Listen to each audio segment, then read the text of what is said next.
Hi, my name is John, and this is Business Update. In this week's episode, we'll be talking about the issue that Square Enix is in this current predicament in terms of their choice of trying to follow the trend, which is uh, provide games that has a live service component, which is there's nothing wrong for gaming studios to capitalize on the popularity of live service games, namely the games such as PUBG or even Fortnite, which has become synonymous with live service games, which has made a ton of money for those publishers, namely Epic Games. But in the case of Square Enix, obviously, trying to do too much could always backfire in the long run. And obviously, for Square Enix, which is known for creating some of the best uh, uh, role-playing games around the world, and I was able to play some of their games, the Final Fantasy series, and it has been enjoyable to say the least. And yet, focusing on this trend, if it's not their expertise or not getting the right people to do the job properly, could be detrimental, which is what has happened in this case. And maybe their choice to focus on this one is a terrible decision and has backfired tremendously, meaning using a ton of your resources, manpower and financial resources to produce those games has turned out terribly here. Obviously, the component or the purpose of live service games is to entice people to play multiplayer co-op games, which is nothing wrong with that in itself, but the microtransactions that they are engaging you to pay is the bulk of the strategy here. Now again, there's nothing wrong with the strategy as long as you're providing tremendous value for the game in itself.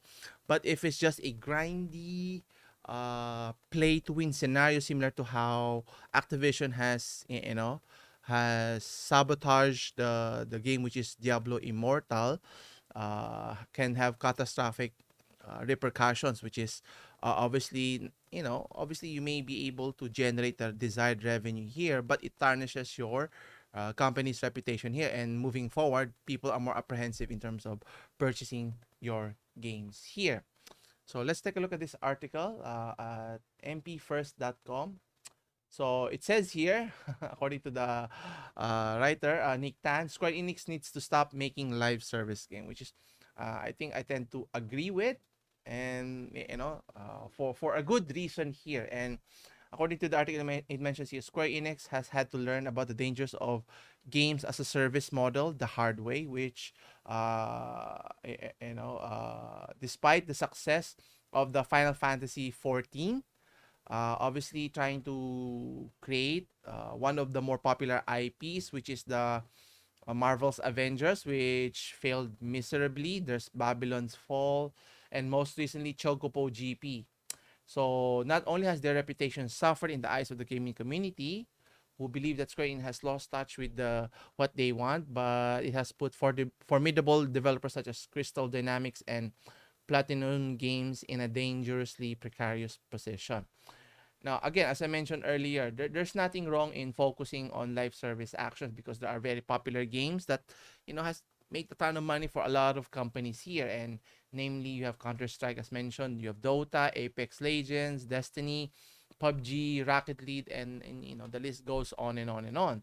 But that doesn't necessarily mean that all companies should follow suit, because obviously in the gaming genre, there's a variety of games, different segments, different categories, and you want to capitalize on those that what you would consider your strengths here. And obviously, Square Enix's strengths is not necessarily on focusing on a subscription based model here, which is what they're trying to replicate, similar to other companies focus here as well. Okay, so let's take a look further. So it mentions here the lure. Sorry, let's go back here. So the lure of creating a game that has a persistent following with a high number of concurrent users can be convinced to purchase microtransactions and season passes for years. Might be too strong for any large video game company with a profit motive to dismiss. So it's enticing, obviously, but the problem here is if you don't provide value in any product, in this case a video game, then you're going to piss off a lot of hardcore gamers or casual gamers in this case.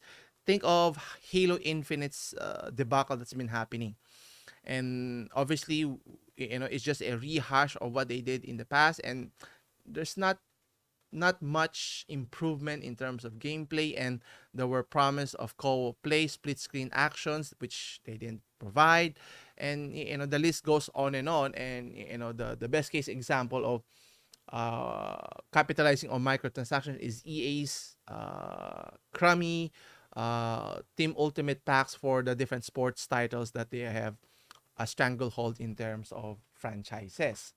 And obviously, what Square Enix does well necessarily mean it translates well. And as mentioned here, there are numerous pitfalls when it comes to adapting the live service model naturally embedded in MMORPG into areas outside of the narrow genre. So Square Enix has seemingly stumbled into all of them. So the company's legacy is rooted in solid single-player RPGs, which is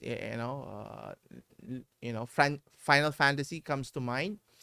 But interesting enough, again, according to the CEO way back in 2017, Yosuke Matsuda believed that the future of gaming rested primarily in again, that doesn't mean all companies has to follow suit to entice the potential generation of profit. But again, if you make a terrible move here, could be catastrophic for the company here.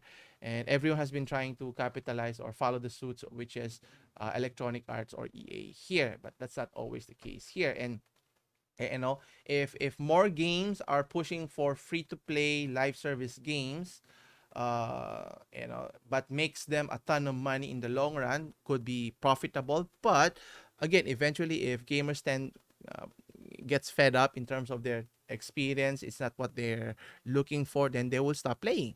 And if a certain industry focuses on a certain genre, then people will clamor for a different type of experience, and it's an opportunity for other companies. But for those who tends to stick to just one type of genre for or following a trend, so to speak, here could be a big reason of their downfall here. And obviously, the Marvel's Avengers example is a good example of how not to do justice for for the gaming aficionados here. And obviously, grinding to level up your characters, which in itself that they are considered superheroes. Imagine Hulk has to level up. He's very strong already on his own.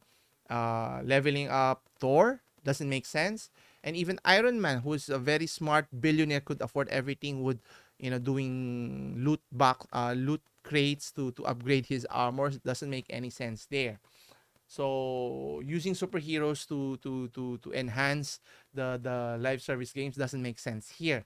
Now, if it were a low level unknown superhero who's trying to reach his potential, a different storytelling, that would be more appealing here. And obviously, when they introduced the game, there were a lot of high expectations in terms of what they're trying to convey and how the gameplay would feel. But little did we know that it didn't make sense. So imagine here, it mentions that Iron Man, who is a billionaire and a genius engineer, so having him gather loot doesn't make any real sense here. So again, so superheroes need to open chests and gather gear in the first place doesn't connote any immersion in the game here. That's why RPG type, fantasy type player with magics and whatnots seems more palatable, like in the case of Dark Souls, or even Demon Souls, or any RPGs that you can consider of. But this is a big misstep for the company here, and obviously pursuing this because they want you to level up your character and entice you to buy packs, or in this case generate more transactions. Pay to win scenarios is never the best scenario here. And I never bothered playing the game. And obviously at the end of the day, that what do you call this, that gamers would stop playing it, and it would indicate how terrible the game here is. And obviously, if you were to look at,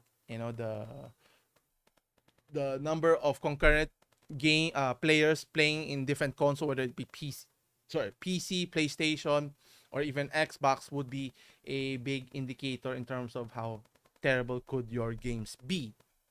And obviously, there's still time to rectify this issue. But again, if it's the major direction that the CEO is trying to pursue, then good luck to them. And if they want to pursue this, then don't just use any IP title. It has to make sense. And good luck with them. Hopefully, there's still time for Mr. Matsuda to realize that there's a big mistake here. And obviously, you know using or throwing a lot of resources here into waste is not a good way of doing business here in any capacity or sense here. Anyway, we'll keep you updated in terms of the progress of the direction of the company here, if they will continue this pursuit. Anyway, that's it for today. Come back again on Wednesday for more business update. As always, continue supporting the channel. Hit the like and subscribe button if you enjoy this type of content. As always, I'll see you in the next one. Take care.